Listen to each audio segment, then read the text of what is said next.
All Drivers Welfare Association India protested in front of Agartala Press Club on Sunday with 29-point demands.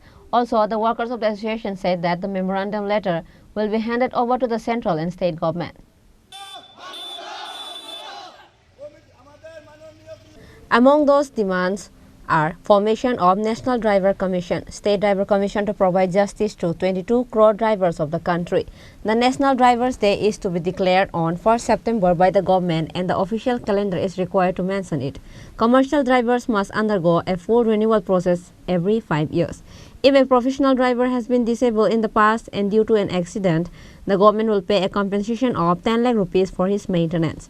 Along with this, there are several significant claims including compensation of 20 lakh rupees to the family members for the death of the driver. আমি ত্রিপুরা রাজ্যের all driver welfare অ্যাসোসিয়েশনের একজন ছোট্ট কার্যকর্তা। আমার নাম শাহজাহান মিয়া। আমি গুমতি জেলা থেকে। আজকে আমাদের যে সংগঠন 29 দফা দাবি নিয়ে সরকারকে আমরা অনেক দিন ধরে আজকে 10 বছর ধরে আমরা এই দাবি নিয়ে আমরা উঠছি। আমাদের দাবিগুলো মানতেছে না। তো এখন আমাদেরকে মাঝখানে যে কালা কানুনটা আমাদের অমিত শাহজি স্যার যে কালা কানুনটা আমরা ড্রাইভার একটা যদি অ্যাক্সিডেন্ট করে ব্যাগে যায় তার জন্য 10 বছরের জেল এবং 5 লাখ টাকা জরিমানা। আর যদি উপস্থিত অবস্থা যদি হারে হসপিটাল নিয়ে যায় তাহলে আপনার 5 বছরের জেল 5 লক্ষ টাকা জরিমানা।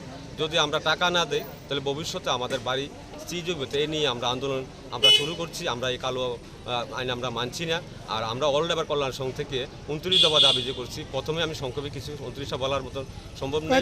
আমি কিছু মুখ্য দাবি করে দিই। যেমন আমরা প্রথমে চাইছি রাজ্য কমিশন এবং কেন্দ্রীয় কমিশন, আমাদের রাজ্য কমিশন এবং কেন্দ্রীয় কমিশন, এবং আমরা প্রত্যেক জেলাতে একটা ড্রাইভার মিউজিয়াম অফিস, এবং একটা ড্রাইভার যদি মারা যায় তার পরিবারকে 20 লাখ টাকা দিতে হবে। একটা ড্রাইভারের ইন্স্যুরেন্স বিমা হতে হবে 10 লাখ টাকা, এবং একটা ড্রাইভার যদি পঙ্গু হয়ে যায় তাকে সরকার 10 লাখ টাকা দিতে হবে। সরকারের নীতিনে যে বেতনগুলো আছে ছোটো বড় সব এরকম আমরা প্রাইভেটেরও হতে হবে। এর অর্ধেক বেতন আপনার ওই ড্রাইভারটাতে পঙ্গু হয়ে পড়ে থাকবে তাকে দিতে হবে অর্ধেক বেতন পঙ্গু হয়ে। এবং আমরা ভারতের ড্রাইভার, ভারতবর্ষ এখন আজাদ হয়েছে, আজাদ দেশে আমরা বাস করি কিন্তু আমরা ড্রাইভাররা আজাদ নেই। এই নিয়ে আমি বক্তব্য শেষ করলাম। জয় হিন্দ, জয় Bharat. Reported by Pranav from Agartala, Chini Khorang.